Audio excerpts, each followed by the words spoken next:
जय श्री रामकृष्णा, जय माँ शारदा। आज इस वीडियो में हम जिस विषय पर चर्चा करेंगे वो ये है कि नाम जप करते हुए आप जिस तरह की सोच रखते हैं, जिस तरह की चिंतन को करते हैं, जैसे विचार अपने मन में रखते हैं, जैसे थॉट्स आप कंटिन्यूअसली सोचते हैं,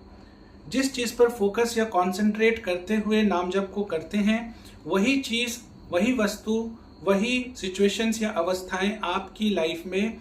फलित होती हैं या मैनिफेस्ट होते चली जाती हैं। तो यदि आप नाम जप करते हुए अपने ड्रीम्स, अपने गोल्स, अपने एस्पिरेशंस, आपके जो भी डिज़ायर्स हैं, विशेस हैं, उन पर फोकस करेंगे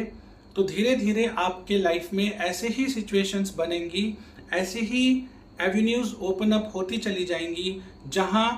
आप उन्हीं सारी चीज़ों को मैनिफेस्ट करते चले जाएंगे। लेकिन एक गहरी चीज़ जो समझने का विषय है वो ये है कि नाम जप करने का जो पूरा उद्देश्य है, जो पूरा एक गहरा रीज़न है वो ये है कि ईश्वर से जुड़ना, ईश्वर को और करीब से जानना और ईश्वर में विलीन हो जाना। इसके लिए बहुत ज़रूरी है कि आप जब नाम जप कर रहे हैं तो नाम जप करते वक्त केवल अपने इष्ट, अपने प्रभु का ही चिंतन करें, उन्हीं के बारे में सोचें, उन्हीं की लीलाओं को जो आपने पढ़ा है, सुना है, उन्हीं का चिंतन करें। कैसे आप उनकी सेवा कर सकते हैं आप उसका चिंतन करें और ऐसी सारी चिंतनों को करें जो आपके इष्ट या आपके उपास्य से जुड़ी हुई हैं। ऐसा करने से आप नाम जप का बहुत ही ज़बरदस्त और चमत्कारिक लाभ ले सकते हैं। अब आप में से बहुतों का एक सवाल हो सकता है कि जब हमारी इतनी सारी भौतिक आकांक्षाएं हैं, कामनाएं हैं, इच्छाएं हैं, तो वो फिर पूरी कैसे होंगी? देखिए, यही समझने का विषय है। जब आप नाम जप करते हुए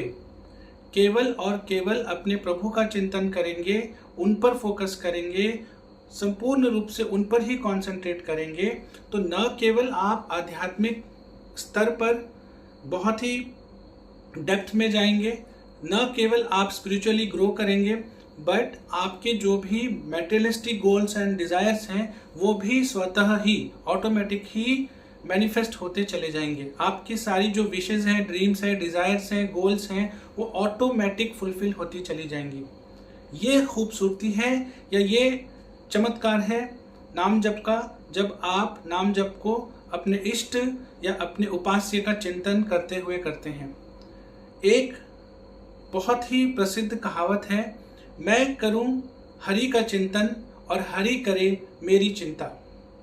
जी हाँ, जब आप नाम जप करते हुए इस तरह अपने इष्ट या उपास्य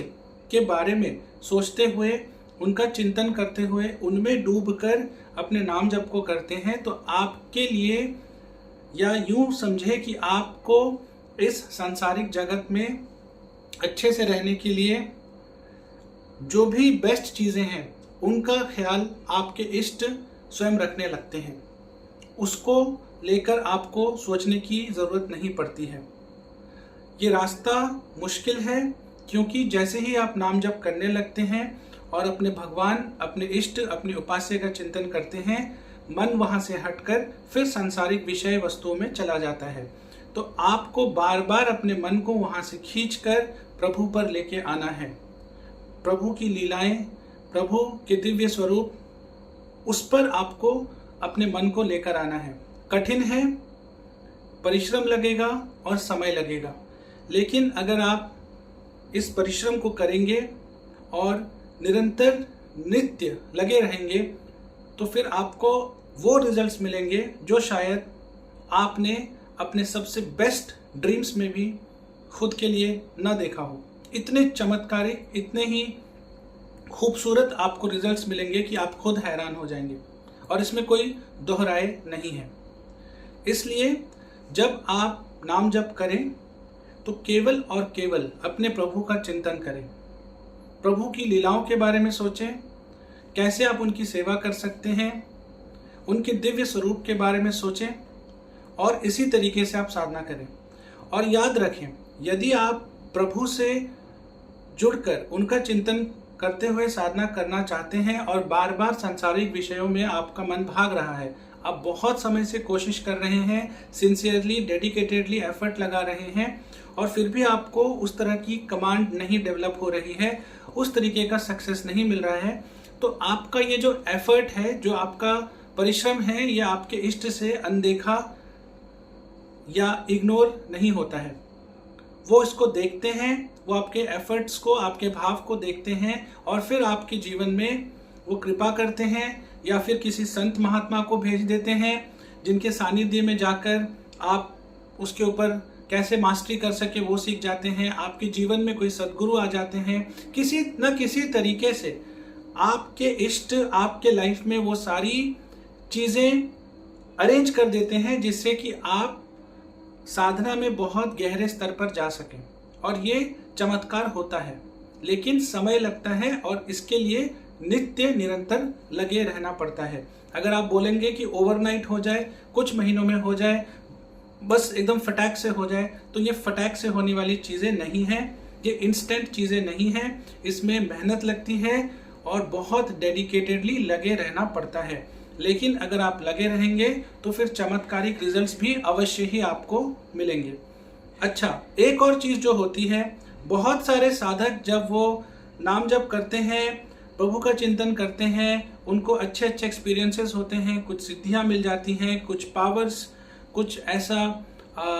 आप यूँ समझे कि क्लैरवॉयंस की पावर आ जाती है, इंट्यूशन की पावर आ जाती है, कुछ और उनको सिद्धियां आ जाती हैं या कुछ उनको दिव्य ज्ञान मिलने लगता है, तो उनमें ना बहुत अहंकार आ जाता है। वो खुद को कभी कभी अज्ञानतावश बड़ा मानने लगते हैं। इवन जिस गुरु से उन्होंने सीखा है उस गुरु से भी खुद को बड़ा मानने लगते हैं, वो खुद को ही इष्ट मानने लगते हैं और ऐसा करके वो साधना में भटकते हैं, अहंकार को गाढ़ा करते हैं और इसी के साथ अपने पतन का रास्ता भी खोलते हैं। इस समय कई बार आपके इष्ट, अगर आप अच्छे साधक हैं, अगर आप थोड़े समय के लिए भटके हैं, तो वो आपको उस भटकाव से निकालकर वापस से साधना में लाने के लिए कुछ ऐसी लीलाएं करते हैं जहां पर आपके अहंकार को भी तोड़ा जाता है ताकि आप रास्ते से ना भटकें। इसका मतलब ये नहीं है कि आपका पतन हो गया है, इसका मतलब ये नहीं है कि आप डाउनग्रेड जा रहे हैं। यदि आपको अनुभूतियां हुई, अनुभूतियों को लेकर आप बहुत वोकल हो गए, लोगों से शेयर करने लगे, खुद को बड़ा मानने लगे, उसका जो है हर जगह उसके बारे में बात करने लगे, जो कि आपको एक कॉन्फिडेंशियलिटी के साथ अपने अंदर रखनी थी, वो सारे एक्सपीरियंसेस आपको अपने अंदर रखने थे। पर बढ़प्पन में या खुद को बड़ा दिखाने के चक्कर में, खुद को एक बड़ा साधक बताने के चक्कर में आपने सबसे शेयर किया और वो अनुभूतियां फिर बंद हो जाती हैं। तो इसका मतलब ये नहीं है कि आपका पतन हुआ है, इसका मतलब ये है कि इष्ट चाहते हैं कि आपका जो अहंकार है, जिसकी वजह से साधना में उन्नति नहीं हो रही, जिसकी वजह से आप साधना में गहरे स्तर पर जा नहीं पा रहे हैं, आप उस चीज़ को जिससे आपका अहंकार गाढ़ा हो रहा है, उस चीज़ को वो आपके जीवन से हटा देते हैं ताकि पुनः आप साधना में वापस आ जाएं, पुनः आप जिस रास्ते से भटक गए थे रास्ते में वापस आ जाएं और अपनी साधना को कर सकें। तो इसलिए साधना करते वक्त अपने मन में अहंकार, ईगो को भी ना लेके आए, क्योंकि जैसे मैंने वीडियो के स्टार्टिंग में बताया, आप जैसा सोचेंगे, जैसे ख्याल रखेंगे, जैसे विचार रखेंगे, जैसी सोच रखेंगे, वो चीज़ें बहुत जल्दी नाम जप करते हुए मैनिफेस्ट हो जाएंगी, फलित हो जाएंगी। उसी तरह के लोग, उसी तरह की सिचुएशंस, उसी तरह की घटनाएं, उसी तरह के एवेन्यूज आपके लाइफ में आने लग जाएंगे, ओपन अप होने लग जाएंगे। तो अब आपको फैसला करना है कि आप नाम जप करते हुए किस तरह के विचार रखना चाहते हैं, आपका नाम जप करने का उद्देश्य क्या है। क्योंकि अगर आप भगवान का नाम जप लेते हुए भगवान का चिंतन करेंगे, भगवान की लीलाओं के बारे में सोचेंगे, भगवान की सेवा के बारे में सोचेंगे, आप उन्हीं को चित्र के रूप में देखेंगे, आप उन्हीं का जो श्रृंगार है उसे देखेंगे, उन्हीं के स्वरूप को देखेंगे। तो ऐसा करने से न केवल स्पिरिचुअल ग्रोथ होगा बट मेटेरियलिस्टिक चीज़ें भी मिल जाएंगी। लेकिन अगर केवल मेटेरियलिस्टिक चीज़ों पे फोकस कर देंगे तो उससे चीज़ें तो मिलेंगी, लेकिन फिर स्पिरिचुअल ग्रोथ या जिस रीज़न से इस रास्ते पे आए थे वहाँ से भटक जाएंगे। तो निर्णय आपको सोच समझ कर लेना है। मेरा व्यक्तिगत तौर पे कोई मैं सुझाव देना चाहूँ आपको, तो मेरा व्यक्तिगत तौर पे ये सुझाव है कि आप केवल और केवल नाम जप करते हुए अपने प्रभु का चिंतन करें, उन पर ही फोकस करें, उन पर ही कंसंट्रेट करें, उन्हीं के दिव्य स्वरूप के बारे में सोचें और इसके अलावा आप कहीं और ध्यान को न लगाएं और निरंतर नित्य उच्च कोटि का अधिक से अधिक नाम जप करते रहें। और यदि नाम जप करते हुए आप फोकस नहीं कर पा रहे हैं अपने इष्ट के ऊपर, पर प्रयास पूरी ईमानदारी से, पूरी सच्चाई से कर रहे हैं, तो धैर्य रखें, धीरज रखें। जीवन में अवश्य ऐसा एक मोड़ आएगा या तो कोई ऐसे इंसान को आपके जीवन में भेज दिया जाएगा जो आपको इस कला को सीखने में, जो आपको अपनी साधना में गहरे स्तर में जाने में हेल्प कर देंगे, वो चीज़ अनलॉक कर देंगे जिससे आप अपनी साधना में गहरे स्तर पर जा सकें। लेकिन जैसा मैंने कहा पहले भी बहुत सारी वीडियोस में, when the student is ready the teacher will appear, तो उसके लिए परिश्रम करना पड़ेगा, उसके लिए धैर्य रखना पड़ेगा और नित्य निरंतर लगे रहना पड़ेगा। तो बहुत ध्यान से इस चीज़ को बिठाएं कि यदि आप अपनी साधना में अगर आप अनुभवों को बहुत जल्दी प्राप्त करना चाहते हैं तो केवल और केवल नाम जप करते हुए अपने इष्ट का ही चिंतन करें, अपने इष्ट पर ही फोकस करें, उन पर ही कंसंट्रेट करें। हर हर महादेव। जय हिंद, जय भारत।